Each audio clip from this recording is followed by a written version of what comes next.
Hello ನಮಸ್ಕಾರ, welcome back to my YouTube channel. ನಾನು 4-5 days ಇಂದ ಯಾವುದೇ ರೀತಿ ವಿಡಿಯೋ ಅಂತೂ ಮಾಡಕ್ ಹೋಗಿಲ್ಲ. ಏನಕ್ಕಂದ್ರೆ ನಾನು ಶ್ರೀಶೈಲಂ ಮತ್ತೆ ಪುರಿ ಜಗನ್ನಾಥ ಟೆಂಪಲ್ ಹೋಗಿರೋ ಕಾರಣ ಯಾವುದೇ ರೀತಿ ಈ ಮ್ಯಾಚಸ್ ಗಳದ್ದು ವಿಡಿಯೋ ಮಾಡಕ್ಕಾಗಿಲ್ಲ.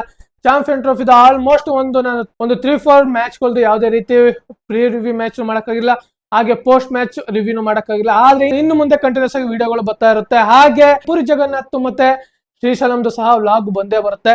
ಹಾಗೆ ನಾಳೆ ನಡೀತಾ ಇರೋದು south Africa versus England match. ಇದಂತೂ ವೆರಿ ಎಕ್ಸೈಟ್ ಆಗಿದ್ದೀನಿ. ಏನಕ್ಕಂದ್ರೆ ಇದ್ಯಾವುದೇ ರೀತಿ ಮ್ಯಾಚಸ್ ಅಂತೂ ಎಫೆಕ್ಟ್ ಆಗಲ್ಲ. ಏನಕ್ಕಂದ್ರೆ ಸೌತ್ ಆಫ್ರಿಕಾ ಕ್ವಾಲಿಫೈ ಆಗ್ಬೇಕು ಅಂದ್ರೆ ಈ ಮ್ಯಾಚ್ ನ ವಿನ್ ಆಗ್ಬೇಕು. ಏನಾದ್ರೂ ಮ್ಯಾಚ್ ಸೋಲ್ತು ಅಂದ್ರೂ ಆದ್ರೂ ಸಹ ಸೌತ್ ಆಫ್ರಿಕಾ ಆರಾಮಾಗಿ ಕ್ವಾಲಿಫೈ ಆಗೇ ಆಗುತ್ತೆ. ಏನಕ್ಕಂದ್ರೆ ಅಷ್ಟೊಂದು ರನ್ ರೇಟ್ ನ ಇಟ್ಕೊಂಡಿರೋದು ಸೌತ್ ಆಫ್ರಿಕಾ. ಅದಕ್ಕೋಸ್ಕರ ಸೌತ್ ಆಫ್ರಿಕಾದವರು ಸೋತ್ರು ಸಹ ಅಷ್ಟೊಂದು ತಲೆ ಕೆಡ್ಸ್ಕೊಳ್ಳೋಂತ ಯೋಚನೆ ಇಲ್ಲ. ಆದ್ರೂ ಸೌತ್ ಆಫ್ರಿಕಾಗೆ ಬಿಗ್ ಮಾರ್ಜಿನ್ ಇಂದ ಸೋತ್ರ ಅಷ್ಟೊಂದು ಎಫೆಕ್ಟಿವ್ ಆಗಲ್ಲ. ಏನಕ್ಕಂದ್ರೆ ಅವ್ರು ರನ್ ರೇಟ್ ಇರೋದು ಎಷ್ಟು 2.4 ಏನೋ ಇರಬೇಕು.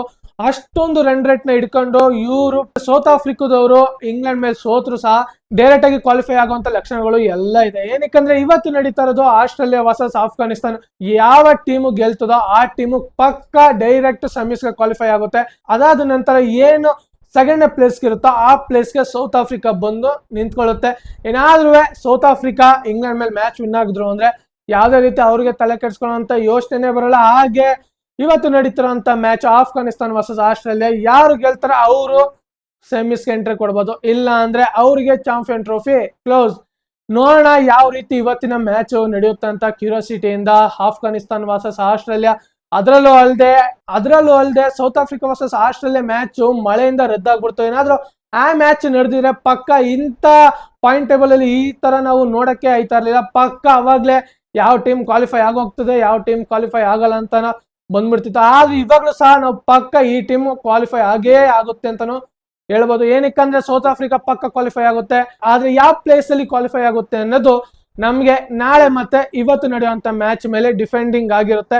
ಅದಾದ ನಂತರ ಇನ್ನ ಯಾವ ಟೀಮು ಕ್ವಾಲಿಫೈ ಆಗ್ಬೇಕು ಅಂದ್ರೆ ಇವತ್ತಿನ ಮ್ಯಾಚ್ ರಿಸಲ್ಟ್ ಗೆ ವೆಯ್ಟ್ ಮಾಡ್ಬೇಕು. ಅದರಲ್ಲೂ ಅಲ್ಲದೆ ನಾಳೆ ನಡೀತಿರೋಂತ ಮ್ಯಾಚ್ ವೆರಿ ವೆರಿ ಇಂಪಾರ್ಟೆಂಟ್ ಅಂತ ಅನ್ಕೊಂಡಿರ್ತೀವಿ. ಆದ್ರೂ ಇಂಗ್ಲೆಂಡ್ ಅವ್ರಿಗೆ ಯಾವುದೇ ರೀತಿ ಅಷ್ಟೊಂದು ಇಂಪಾರ್ಟೆಂಟ್ ಅಲ್ಲ. ಏನಕ್ಕಂದ್ರೆ ಅವರು ಚಾಂಪಿಯನ್ ಟ್ರೋಫಿಯಿಂದ ಎಲಿಮಿನೇಟ್ ಆಗೋಗಿದ್ದಾರೆ. ಆದ್ರೆ ಇಂಪಾರ್ಟೆಂಟ್ ಇರೋದು ಸೌತ್ ಆಫ್ರಿಕಾಕ್ಕೆ ವಿನ್ ಆದ್ರೆ ಒಂದು ಸ್ವಲ್ಪ ಅವರ ಸ್ಥಾನ ಅಂದ್ರೆ ಫಸ್ಟ್ ಪ್ಲೇಸ್ ಅಲ್ಲಿ ನಿಂತ್ಕೊಂಡು ಈ ನ್ಯೂಜಿಲೆಂಡ್ ಮೇಲೆ ಆಡ್ತಾರೋ ಇಂಡಿಯಾದ ಮೇಲೆ ಆಡ್ತಾರೋ ಗೊತ್ತಿಲ್ಲ. ಒಟ್ನಲ್ಲಿ ಇಲ್ಲಿ ಬರುವಂತ ಸೆಕೆಂಡ್ ಪ್ಲೇಸ್ ಮೇಲೆ ಈ ಸೌತ್ ಆಫ್ರಿಕಾ ಮ್ಯಾಚ್ ಆಡುತ್ತೆ. ಏನಾದ್ರೂ ಚಾಂಪಿಯನ್ ಟ್ರೋಫಿನೂ T20 ತರನೇ ಆಗುವಂತ ಎಲ್ಲ ಲಕ್ಷಣಗಳು ಕಾಣಿಸ್ತದೆ. ಏನಾದ್ರೂ ಸೌತ್ ಆಫ್ರಿಕಾ ಈ ಮ್ಯಾಚ್ ನ ಗೆದ್ದುಬಿಡ್ತು ಅಂದ್ರೆ ನಾಳೆ ನಡೆಯುವಂತ ಮ್ಯಾಚ್ ಅಲ್ಲಿ ಇಂಡಿಯಾ ಏನಾದ್ರೂ ನ್ಯೂಜಿಲೆಂಡ್ ಮೇಲೆ ಸೋಲ್ತು ಅಂದ್ರೆ ಪಕ್ಕ ನ್ಯೂಜಿಲೆಂಡ್ಗೆ ಫಸ್ಟ್ ಪ್ಲೇಸ್, ಇಂಡಿಯಾಗೆ ಸೆಕೆಂಡ್ ಪ್ಲೇಸ್. ಹಾಗೆ ಸೌತ್ ಆಫ್ರಿಕಾ ಇಲ್ಲಿ ವಿನ್ ಆಯ್ತು ಅಂದ್ರೆ ಪಕ್ಕ ಇಂಡಿಯಾ ಮತ್ತೆ ಸೌತ್ ಆಫ್ರಿಕಾ ಮ್ಯಾಚ್ ಸೆಮಿಫೈನಲ್ ಹೆಂಗಿರುತ್ತೆ ಅಂತ ನೋಡೋಣ. ಅದ್ರಲ್ಲೂ ಅಲ್ಲದೆ ಸೌತ್ ಆಫ್ರಿಕಾದವ್ರನ್ನ ಇಲ್ಲಿವರೆಗೂ ನಾವು ಜೋಕರ್ ಒಂದು ತುಂಬಾ ಬೇಜಾರಾಗೋಗಿದೆ. ಆದ್ರೂ ಒಂದು ಟ್ರೋಫಿ ಬರ್ಲಿ ಅವ್ರಿಗೂ ಸಹ. ಇಲ್ಲಿವರೆಗೂ ಯಾವುದೇ ಕ್ಯಾಪ್ಟನ್ಶಿಪ್ ಇಂದ ಸೌತ್ ಆಫ್ರಿಕಾ ಟ್ರೋಫಿನ ತಗೊಂಡೋಗಿಲ್ಲ. ಈ ಚಾಂಪಿಯನ್ ಟ್ರೋಫಿಯಿಂದ ನಾರು ತಗೊಂಡ್ ಹೋಗ್ತಾರಂತ ವೇಟ್ ಮಾಡಿ ನೋಡ್ಬೇಕು. ಅದ್ರಲ್ಲೂ ಅಲ್ಲದೆ ನಾಳೆ ನಡೀತಾರಂತ match England versus South Africa.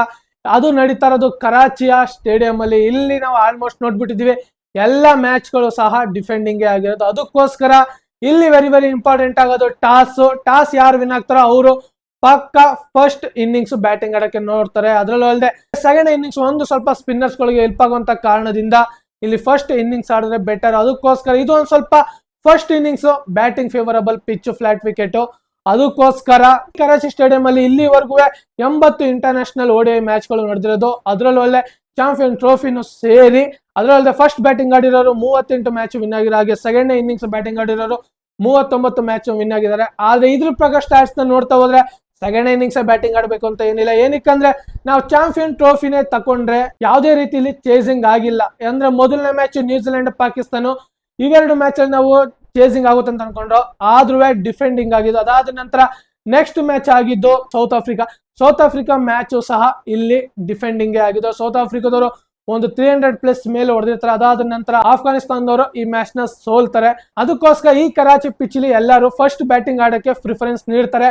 ನೋಡೋಣ ನಾಳೆ ನಡೆಯುವಂತ ಮ್ಯಾಚ್ ಅಲ್ಲಿ ಟಾಸ್ ವೆರಿ ವೆರಿ ಇಂಪಾರ್ಟೆಂಟ್. ಅದರಲ್ಲೂ ಅಲ್ಲದೆ ಇಂಗ್ಲೆಂಡ್ ಗೆ ಯಾವುದೇ ರೀತಿ ಈ ಮ್ಯಾಚ್ ಎಫೆಕ್ಟಿವ್ ಆಗಲ್ಲ. ಹಾಗೆ ಸೌತ್ ಆಫ್ರಿಕಾಗೆ ಒಂದು ಸ್ವಲ್ಪ ಇಂಪಾರ್ಟೆಂಟ್. ಏನಕ್ಕಂದ್ರೆ ಮೊದಲನೇ ಸ್ಥಾನದಲ್ಲಿ ಇರೋಕ್ಕೋಸ್ಕರ.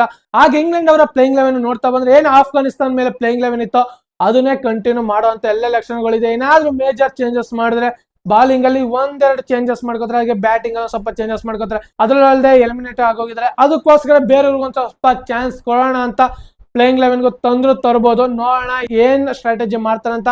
ಅದರಲ್ಲದೆ ಒಂದ್ ಮ್ಯಾಚ್ ಆರು ಗೆದ್ಕೊಂಡು ಹೋಗ್ಲಿ ಇಂಗ್ಲೆಂಡ್ ಅವರು ಖುಷಿಯಿಂದ.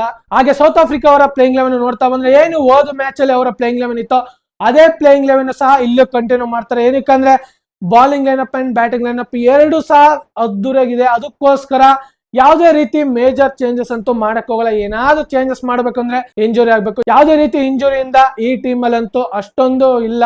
ಅದಕ್ಕೋಸ್ಕರ ನಾಳೆ ನಡೆಯುವಂತ ಮ್ಯಾಚ್ ಅಲ್ಲಿ ಪಕ್ಕ ಶೋರ್ ಶಾರ್ಟ್ ಆಗಿ ಸೌತ್ ಆಫ್ರಿಕಾ ಅವರ ಪ್ಲೇಯಿಂಗ್ 11 ಇದೇ ಇರುತ್ತೆ. ನೋಡೋಣ ಯಾವ ರೀತಿ ನಾಳೆ ಮ್ಯಾಚ್ ನಡೆಯುತ್ತೆ ಅಂತ. ಹಾಗೆ ಇವತ್ತಿನ ಮ್ಯಾಚ್ ಯಾರು ಕ್ವಾಲಿಫೈ ಆಗ್ತಾರೆ ಅಂತ ನೋಡೋಣ. ಹಾಗೆ ಇದೇ ತರ ಮುಂದಿನ ವಿಡಿಯೋದಲ್ಲಿ ಸಿಗೋಣ. ಜೈ ಹಿಂದ್, ಜೈ ಕರ್ನಾಟಕ, ಮತ್ತೆ ವಂದನೆಗಳು.